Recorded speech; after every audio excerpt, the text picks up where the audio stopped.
sua curiosa, eu vou ver meu vivo, mas queria meu camisa. Meu nome é Wilson, eu tenho 41 anos de idade, sou licenciado em pedagogia, estou participando do projeto, irei ministrar disciplina de gramática, sou pós-graduado em educação corporativa e coaching. O projeto, na verdade, me chamou porque a minha preocupação, trabalho com jovens, né, no CIE, sou instrutor de aprendizes, e a minha preocupação é com a formação desses jovens, né? Então, o projeto da Uniafro Camisa Verde e Branco é super importante, até mesmo porque é um divisor de águas na minha carreira. Existe a importância de tratar aí os afrodescendentes, de dar essa visibilidade a todos esses afrodescendentes, puxando eles também para a possibilidade de ingressarem em uma universidade pública. E a possibilidade vai se dar através desse projeto. Então, eu começo com quem sou eu, né? Quem é o Wilson? O Wilson é um jovem, né, de 41 anos, mas um jovem que anseia muito em poder ajudar o próximo, né, através do seu conhecimento. O Wilson gosta muito de samba, que acho que é o mais importante. Eu, desde criança, ouço muito grandes nomes do samba. Tenho um conhecimento desta agremiação, né, até mais do que a minha agremiação, que é a Nemesio de La Matilde, mas para mim é uma grande satisfação de estar aqui podendo participar desse projeto. E quem é o Wilson também, fora essa questão do trabalho como professor, como educador, como instrutor? O Wilson é uma pessoa que é oriunda de periferia, consegui também, através de projetos como esse, ingressar em uma universidade pública em um momento da minha vida. Depois fui fazer uma universidade, comecei, parei, depois voltei a fazer a universidade. Então, tem todo um histórico com pessoas que também têm que trabalhar e não teve o tempo adequado. Mas sou oriundo de escola pública e, graças a Deus, de uma boa escola pública. Eu queria falar e queria ressaltar a importância que o projeto tem para mim, unindo a gramática, o Camisa Verde e Branco, que é o samba, que é a questão cultural, e essa questão de ajudar, né? De estar com vocês, que estarão aqui daqui a algum tempo, tendo as aulas de gramática comigo. Camisa Verde e Branco, historicamente, ele vem do começo do século XX, então é importante a gente trazer como que era esse contexto histórico para a gente poder entender a linguagem, né? Eu vou trazer isso dentro da disciplina de gramática. O Camisa Verde e Branco tem, dentro do samba, eu não digo que os melhores, mas os compositores que são bem lembrados e aqueles que a gente nunca esquece. Ou seja, onde estava rolando samba e The Voice e Zelão estão lá. Ô, Zelão, entrega o ouro aí. Quantas vezes vocês ganharam, hein, já? Para contar assim, mas foram inúmeras, né? Várias no Camisa Verde e Branco, Narainã, que no Camisa Verde e Branco foi campeã, Atlântida e sua chanchada, muito bom.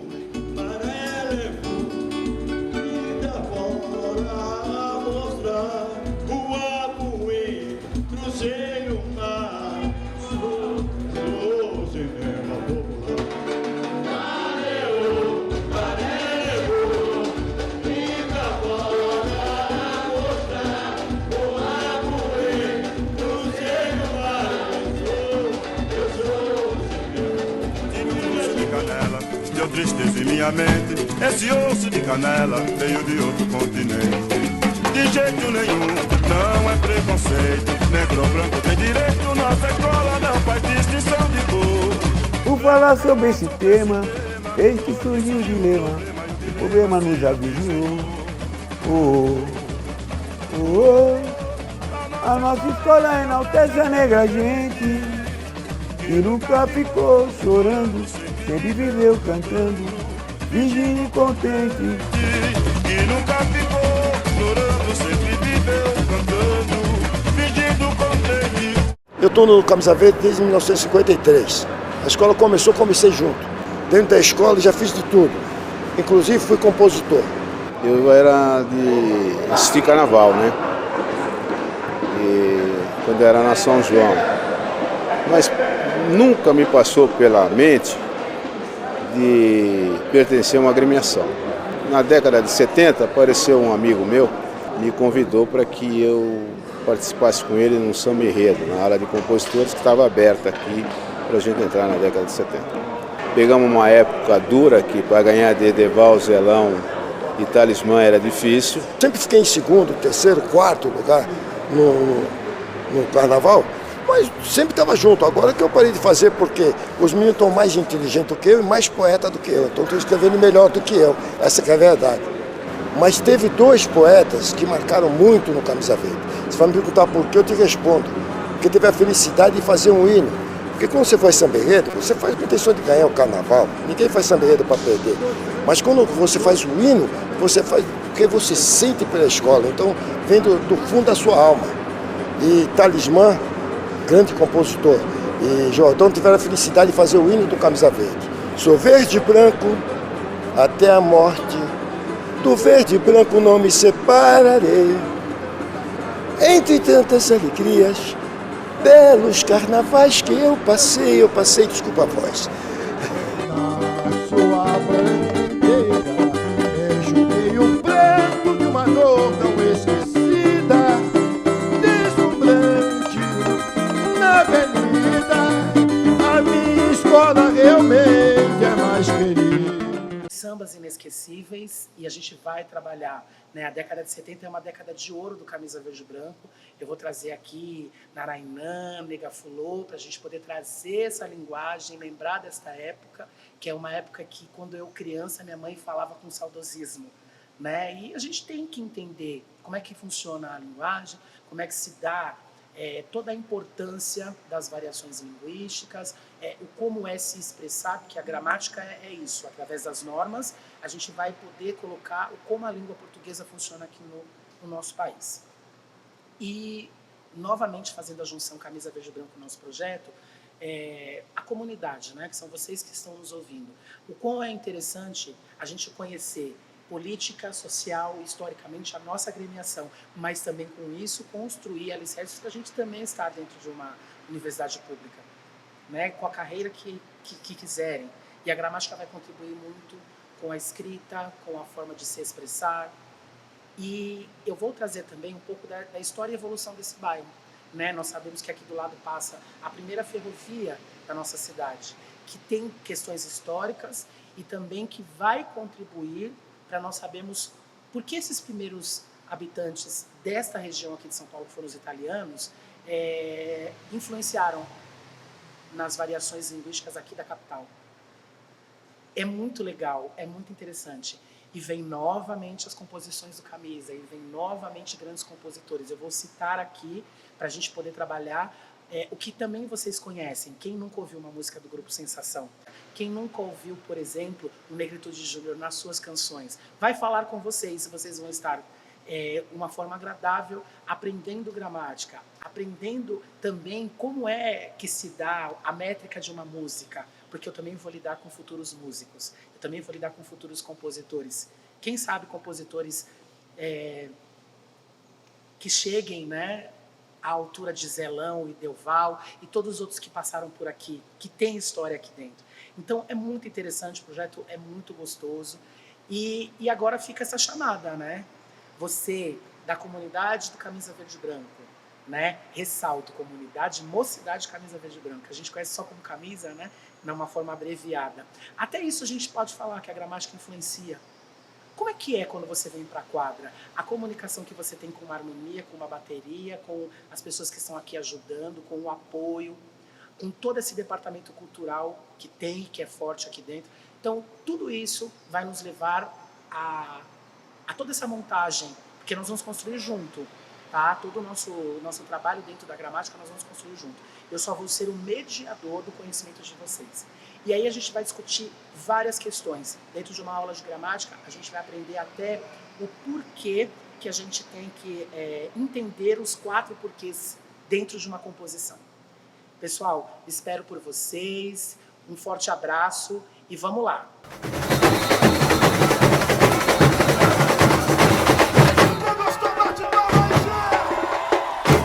Oi pessoal, tudo bem? Meu nome é Juca Guimarães, sou jornalista desde 1999. Eu vou ajudar aqui no cursinho com as aulas de redação. As partes de uma redação parecem muito com o desfile de uma escola de samba para o carnaval. Temos a introdução, o desenvolvimento e a conclusão, que também é chamada de proposta de intervenção. O que são isso?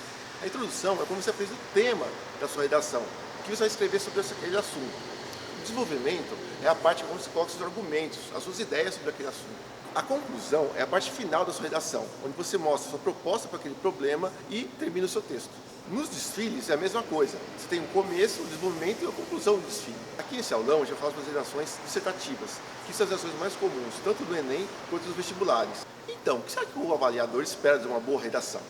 O bom texto precisa ter clareza, coerência, uso adequado da linguagem, compreensão do tema proposto e, principalmente, que suas ideias sejam adequadas com os princípios dos direitos humanos e dentro das leis. Você não pode propor na sua redação uma solução que seja ilegal ou que fira os direitos humanos. Por exemplo, você pode sugerir que para resolver um problema tem que matar pessoas, né, ou destruir a natureza. Eu escrevo há mais ou menos 20 anos, quase todos os dias. Meu trabalho é escrever. Eu vou falar uma coisa para vocês. Escrever não é difícil. É uma questão de treinamento e técnica.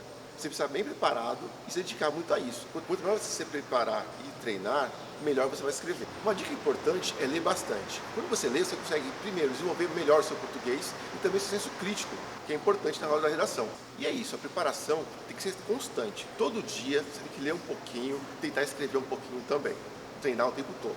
Os ensaios da escola de samba são um bom exemplo para a gente de como funciona uma boa preparação para chegar no objetivo. Por exemplo, a escola ensaia o ano inteiro, se prepara o ano inteiro para chegar na avenida e arrasar. E é isso que você precisa fazer no seu vestibular. Fazer uma redação com tudo que você treinou e se preparou o ano inteiro. Para isso, você precisa treinar todas as partes da redação. Treinar as introduções, os desenvolvimentos e as conclusões. Você não pode chegar na hora do vestibular ou do Enem sem saber como vai fazer a redação. Essa preparação você precisa muito antes, está preparado e planejado para isso. Essa parte do controle de tempo é muito importante na hora de fazer a redação. Por quê? Você vai ter que fazer a redação dentro do período proposto na avaliação. Então você tem que responder as questões por escrito e também fazer a redação. Controlar o seu tempo de escrita é muito importante na hora de fazer a redação. No vestibular, você vai ter um tempo limitado de prova. A dica é, toda vez que você fizer a redação, marque o seu tempo. Veja quanto você escreve. Tenha a entender quanto você precisa para escrever. Na hora do vestibular, esse tempo que você precisa para escrever tem que estar separado para fazer a sua redação. Uma dica boa para controlar o tempo de redação é toda vez que você for escrever um simulado de redação, marcar esse tempo e comparando se você está melhorando ou não esse tempo. Assim como no desfile da escola de samba, é muito importante que as pessoas estejam preparadas psicologicamente para fazer uma boa redação.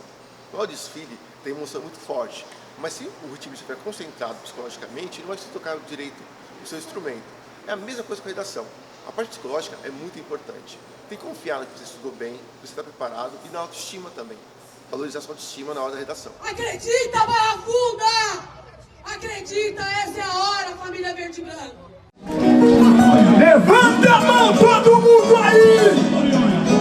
Arquibancada! Levanta a mão, tem a camisa! Levanta a mão, tem a camisa! Vamos abençoar a nossa escola! Alô, arquibancada! Alô, Edinho! Andarei nesse dia nesta noite!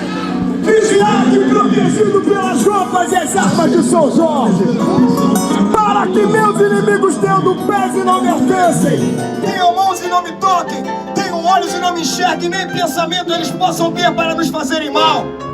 Arma de fogo nosso corpo não alcançará, cordas e correntes se arrebentam se o nosso corpo amarrar, porque nós da Barra Funda, nós da mais querida, estamos vestidos com as roupas e as armas de São Jorge. Chegou a Barra Funda, mané. Chegou a Barra Funda, com todo respeito. Tem que ter muito respeito com a nossa escola. Sabe por quê? Me ajuda a bateria, me ajuda a comunidade. Sabe por quê? Você aí fora da grade, você sabe como é que é, tá ligado, né? Me ajuda! Aqui! Pode ser amarelo. Além de controlar bem o tempo e estar muito bem preparado psicologicamente, é importante a gente estar pronto fisicamente para a prova. Escrever à mão não é igual digitar. Na hora da redação, você vai ter que escrever seu texto. Por isso, esse treinamento é importante para você acostumar o seu corpo, seus músculos, a escrever corretamente. E aí fica outra dica. Letra bonita conta ponto na hora da avaliação. Mas será mesmo que qualquer pessoa pode escrever bem? A resposta é sim. Claro que sim. Todo mundo pode escrever bem. Só se preparar bastante, estudar, ler, treinar e cada vez mais ir a fundo nos estudos, dedicar tempo a isso. se esforçar. Todo mundo consegue. Vamos lá, pessoal, fala um pouquinho mais sobre como se constrói uma redação. A introdução é o começo da sua redação, onde você mostra o tema que você vai apresentar no seu texto e adianta para quem está lendo um pouco do que vai ser tratado nos seus argumentos. A introdução é um parágrafo curto, mas muito direto, objetivo. Desenvolvimento. O desenvolvimento é a parte que a gente coloca os nossos argumentos, as nossas ideias e também dados sobre o tema que a gente está falando na redação. É muito importante a argumentação ter coerência, clareza e também algumas referências externas, para provar que você sabe alguma coisa sobre o tema. Da conclusão, o que se espera do aluno? Que ele consiga mostrar que entendeu o que tem proposto e que consegue, com seus argumentos, chegar a uma solução ou uma proposta de invenção para aquele problema. Desde o começo do texto, deixe encaminhar as suas ideias, qual será a sua conclusão. Reforce seus argumentos em relação a isso. Dicas rápidas sobre redação. Evite repetir palavras, evite também fazer rimas nas frases. Frases desconexas não são legais em uma redação. Faça frases curtas que conectem uma a outra. Se tiver uma frase muito longa, deve você repensar na frase e dividir ela em 2 ou 3 partes. A pontuação é algo chave na sua redação. Com ela, você consegue fazer frases mais curtas e com sentido mais claro. Use bem as vírgulas. Fica de olho nas palavras, nas grafias corretas. Evite palavras com duplo sentido. É isso, pessoal. Muito obrigado. Estou vendo um momento de pandemia agora, mas logo, logo isso vai passar. Então, todo mundo junto aqui estudando e se preparando para o vestibular. Certo? Todo mundo, um abraço.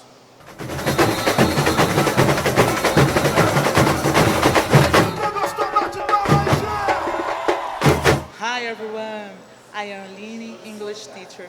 Hoje estou aqui para fazer um convite para que vocês reflitam a respeito dos versos do samba enredo.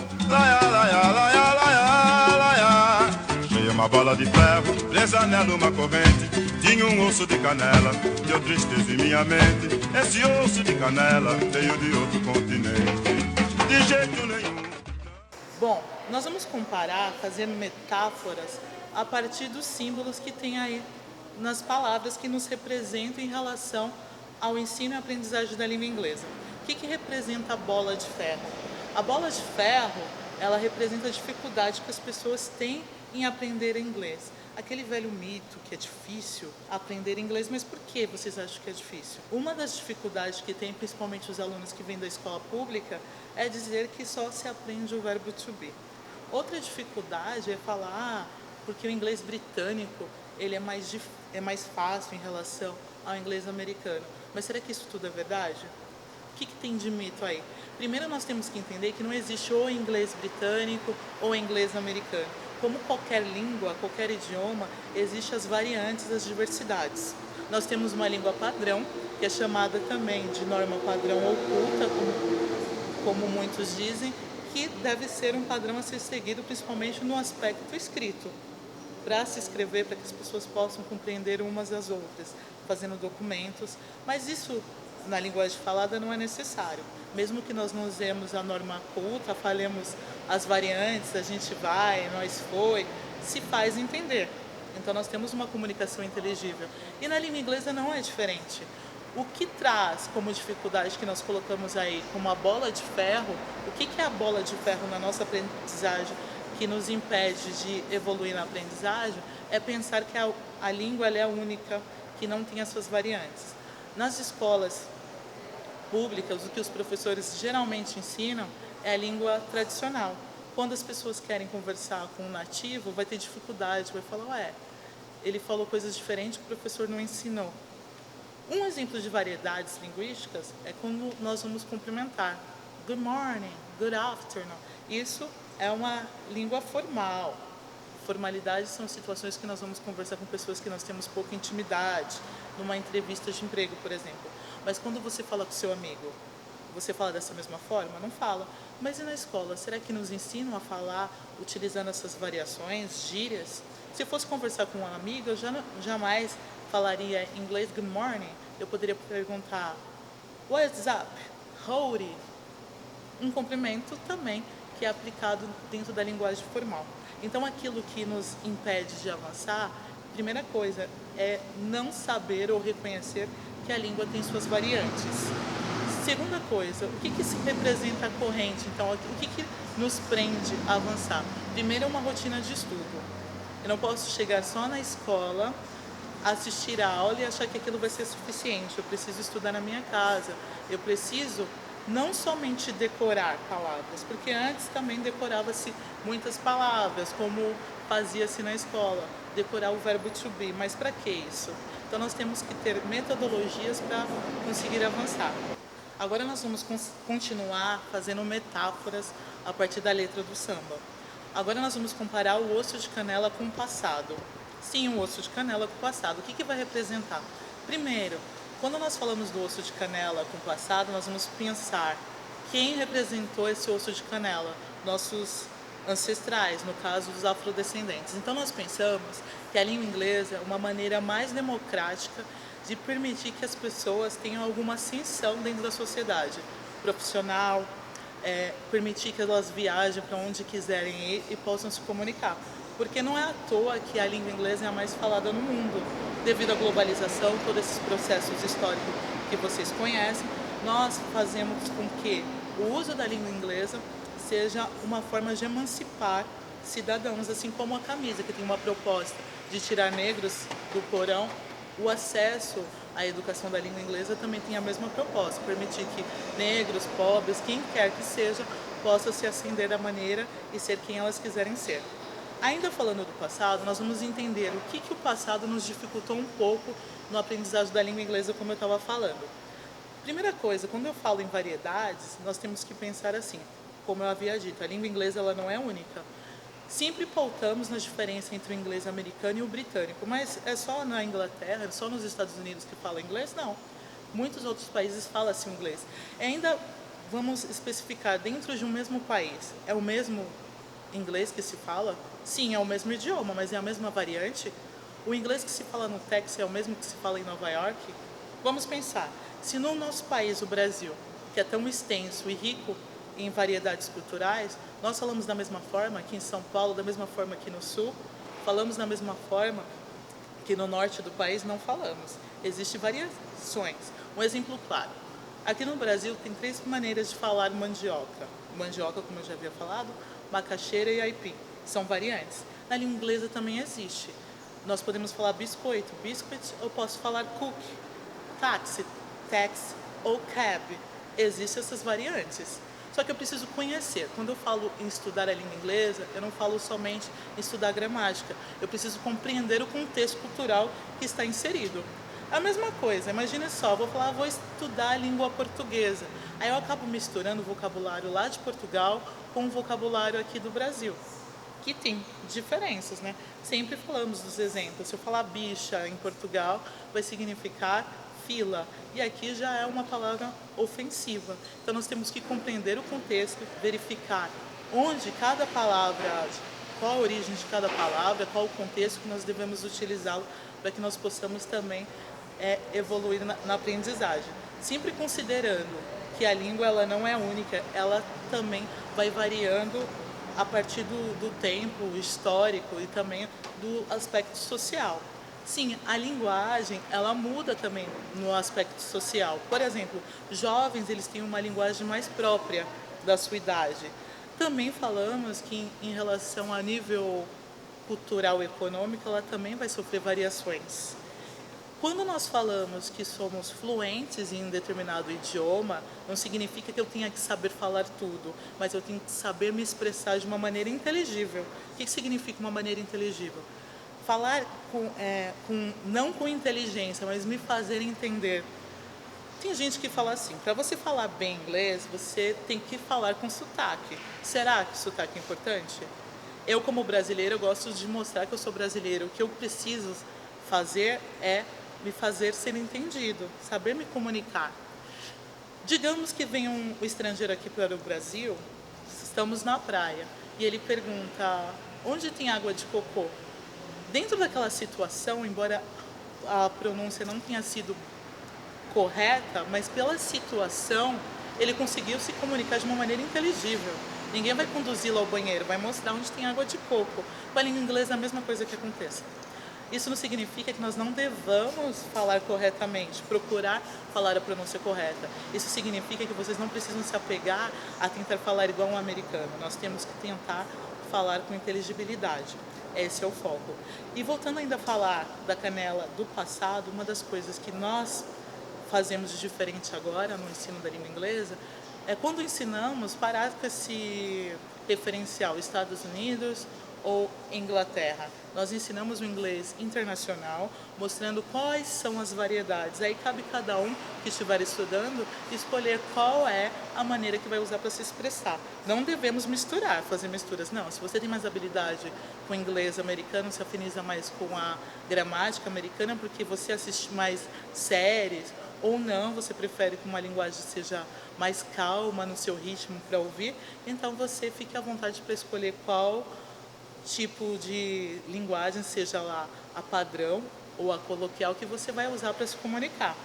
Agora eu convido vocês para romper o passado, quebrar de vez essa corrente e aprender conosco de uma maneira diferente.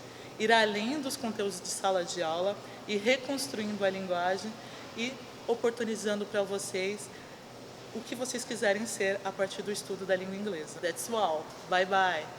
É a minha vida, é meu manto, pois nesse coração